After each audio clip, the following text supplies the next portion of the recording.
మొన్న పండుగ సీజన్లోనండి, అంటే 17/1/26 తేదీన మన నర్సీపట్నం టౌన్ పరిధిలో సుక్కల నూకరాజు అని చెప్పేసి ఒక పెద్ద ఆయన అండి, 67 సంవత్సరాల వయసు ఆయనకి. ఆయన police station, Narsipatnam town police స్టేషన్కి అప్రోచ్ అయ్యారు. ఆయన బ్యాంక్ అని చెప్పేసి యూనియన్ బ్యాంక్ కి ఏటీఎం వద్దకు వచ్చారు.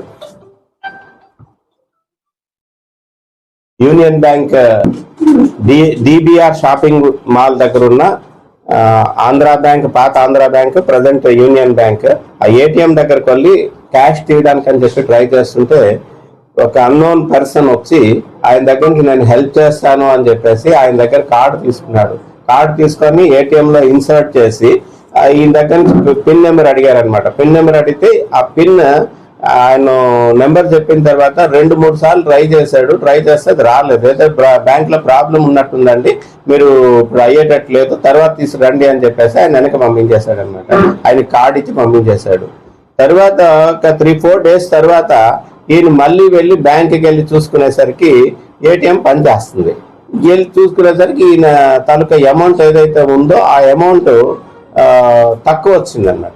ఎందుకు తక్కువ వచ్చిందని ఇమీడియట్ బ్యాంక్ దగ్గరికి వెళ్తే ఇలా పలానా రోజు మీ కార్డు ఉపయోగించుకున్నారు అని చెప్పేసి బ్యాంక్ వాళ్ళు తెలియపరిచారు. దాంతో ఆయన మన టౌన్ పోలీస్ స్టేషన్కి అప్రోచ్ అయ్యారు. ఇలా నాకు దగ్గర నుంచి 15,000 రూపాయల క్యాష్ ఇలాగా ఒక వ్యక్తి ఏటీఎం కార్డ్ ఇచ్చి తీసానని చెప్తే, పిన్ నెంబర్ చెప్తే ఆయన తీసేసాడండి అని చెప్పేసి ఆయన చెప్పడం జరిగింది అన్నమాట. దాని మీద కేసు రిజిస్టర్ చేశారు. ఒక స్పెషల్గా ఒక టీంని కూడా దీని గురించి ఫామ్ చేశారు. అక్కడ ఉన్న సీసీటీవీ ఫుటేజెస్ సహాయంతో ఆ ముద్దాయిని కూడా ఐడెంటిఫై చేసి ఈ రోజున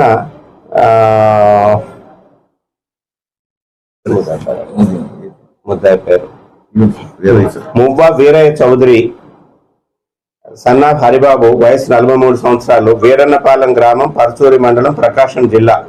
ఈయన నేటివ్ ప్లేస్ అండి అది. బట్ ఈయన ఉండడం ఏంటంటే మన విశాఖపట్నం సిటీ 104 ఏరియా, మరిపాలెం ఏరియాలో అక్కడ రూమ్ తీసుకొని ఒక సెకండ్ వైఫ్తో వీడు అక్కడ ఉంటున్నాడు అనమాట. అంతా మన టీం ఏదైతే ఉందో ఇన్స్పెక్టర్ గారు, తర్వాత ఎస్ఐ గారు వాళ్ళ తాలూకా ఆధ్వర్యంలో క్రైమ్ టీం అక్కడికి వెళ్ళడం, ఆయన్ని కస్టడీలోకి తీసుకొని రావడం, ఆయన దగ్గర నుంచి 15,000 రూపీస్ క్యాష్ కూడా మనం సీజ్ చేయడం జరిగింది. అట్లాగే ఆయన తాలూకా సెల్ ఫోను, ఆయన దగ్గర నుంచి ఒక 9 ఏటీఎం కార్డ్స్ కూడా మనం సీజ్ చేయడం జరిగింది. ఈయన తాలూకా ఏమో ఏం చేస్తుంటాడంటే, యాక్చువల్గా అక్కడ ఆ రోజు పని చేయకపోవడానికి కారణం ఏంటంటే ఆ కార్డ్, ఏటీఎం కార్డ్ ఏదైతే ఉందో ఒరిజినల్ కార్డు నేను కన్సిల్ చేసి ఈయన దాచేసి ఆయన దగ్గర ఉన్న వేరే కార్డ్ తీసుకొని వచ్చి అందులో పెడతాడు. ఇన్సర్ట్ చేసేసరికి ఎప్పుడైతే ఈ పిన్ అది పెడితే రాదు. ఆ పాత ఫేక్ కార్డ్ ఏదైతే ఉందో ఆ కార్డుని ఈయన ఎవరైతే ఏటీఎం హోల్డర్ ఉన్నారో ఆయనకి ఇచ్చేస్తారనమాట. ఈ విధంగా చీట్ చేస్తుంటాడు ఈయన. ఈయనకి ఇప్పటి వరకు మా తాలూకా రికార్డులు వెరిఫై చేస్తే ఆల్రెడీ 19 కేసులు మన ఆంధ్రప్రదేశ్ సంబంధించి ఇటువంటి కేసులు 19 కేసుల్లో ఈయన్ని అరెస్ట్ చేయడం జరిగింది. కేసులు కూడా నమోదై ఉన్నాయి. ప్రస్తుతం అయితే మనం ఇంట్రాగేషన్లో ఇంకా కూడా మనం ఇంట్రాగేట్ చేస్తే చాలా పోలీస్ స్టేషన్ కేసుల్లో కూడా ఈయన ఇన్వాల్వ్ అయి ఉన్నాడు అనమాట. మనకి మన రేంజ్ దగ్గరకు వచ్చేసరికి ఆమదాల వలస పోలీస్ స్టేషను, పాలకొండ పోలీస్ స్టేషన్లో కూడా ఆమదాల వలసలో ఒక 40,000 రూపీస్, పాలకొండలో 50,000 రూపీస్, అట్లాగే ఏలూరులో ఒక 50,000 రూపీస్, తునిలో ఒక 40,000 రూపీస్, మిర్యాలగూడలో ఒక 2 కేసులు ఉన్నాయండి. జనగాంలో కూడా ఒక కేసు, కాజీపేటలో ఒక కేసులో ఇప్పుడు ఈయన వాంటెడ్ అక్యూజ్డ్ అనమాట. ఇప్పుడు మనం అరెస్ట్ చేసిన తర్వాత వాళ్ళకు కూడా ఈ సమాచారం ఇస్తే వాళ్ళు కూడా పీటీ వారెంట్ కనెక్ట్ చేసుకొని వీడిని తీసుకొని వెళ్ళి ప్రాసిక్యూట్ చేస్తారు. అయితే